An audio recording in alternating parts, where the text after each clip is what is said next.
प्राथमिकता होगी। अपने लोकसभा पर देखा जाए तो 6 सीटें हैं, आप कहाँ कहाँ दावेदारी कर रहे हैं? आप अपने लोकसभा सीट में कुछ सीटें हैं जहां हम लोग लोकसभा में चाहते हैं कि हम चुनाव लड़ें, अपने कार्यकर्ताओं की भावनाओं को संभावनाओं में बदलें, और जब सही समय होगा तो इन सीटों पर भी बात की जाएगी। अरुण जी, चर्चा इस बात की है कि सिकंदरा सीट पे आपने दावा किया है और आप डिप्टी सीएम बनने के लिए स्वयं उस सीट पे चुनाव लड़ेंगे। क्या देखिए, पार्टी के कार्यकर्ता होने के तौर पर हर पार्टी के बड़े आयोजन में हम लोग ये शपथ लेते हैं कि पार्टी जो भी हम लोगों को दायित्व देगी, जिम्मेदारी देगी, उसको हम लोग सहर्ष कबूल करेंगे, स्वीकार करेंगे और उस पर कार्य करेंगे। और जहाँ तक रही सिकंदरा विधानसभा सीट की बात, तो जैसा मैंने पहले कहा कि अपने कार्यकर्ताओं की भावनाओं को संभावनाओं में बदलना ही मेरी प्राथमिकता रहेगी, और सिकंदरा को लेकर के प्रबल संभावनाएं हैं। तो सिकंदरा ले रहे हैं आप? प्रबल संभावनाएं हैं। लेकिन अरुण भारती जी, मांझी ने कहा है कि हम उस सीट को नहीं छोड़ेंगे, इसलिए नहीं छोड़ेंगे कि प्रफुल्ल मांझी उनके वफादार सिपाही हैं, और जब विश्वास मत विधानसभा में पेश किया जा रहा था तो 10 करोड़ के ऑफर को उन्होंने ठुकरा दिया था, इसलिए हम कतई सिकंदरा सीट को नहीं छोड़ने जा रहे। देखिए, किस सीट पर कौन चुनाव लड़ेगा ये गठबंधन के बड़े नेता मिलकर ही तय करेंगे।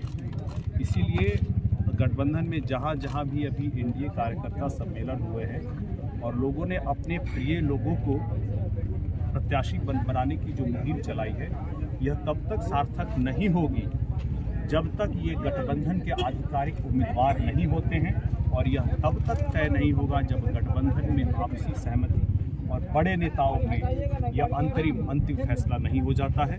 तब तक मुझे लगता है कि हर गठबंधन के दल का हर उम्मीदवार जो वहाँ चुनाव लड़ता है, सबकी प्रबल संभावनाएं हैं। अच्छा, एन वक्त के चुनाव के वक्त जिस तरह प्रशांत किशोर आपके एनडीए घटक दल के मंत्रियों पर, नेताओं पे भ्रष्टाचार का आरोप लगा रहे हैं और नीतीश कुमार खामोश हैं, ऐसे में क्या कहेंगे? उनको सामने आके जवाब देना चाहिए। देखिए, मुझे लगता है कि जिन्होंने आरोप लगाया है प्रशांत किशोर जी की तरफ से, और जिनके ऊपर आरोप लगाया है, ये उनके बीच का मामला है। हम लोगों को उस पर टिप्पणी नहीं करनी चाहिए, लेकिन एक बात मैं अवश्य कहना चाहूँगा कि हमारी पार्टी का साफ मानना है कि प्रशांत किशोर जी ऐसी कौन सी संवैधानिक पद पर रहे हैं जिनका नीति, जिनका पॉलिसी, जिनका कार्यकलाप का आप विरोध करना चाहेंगे? ऐसे बिहार के किस पद पर दायित्व पर रहे हैं?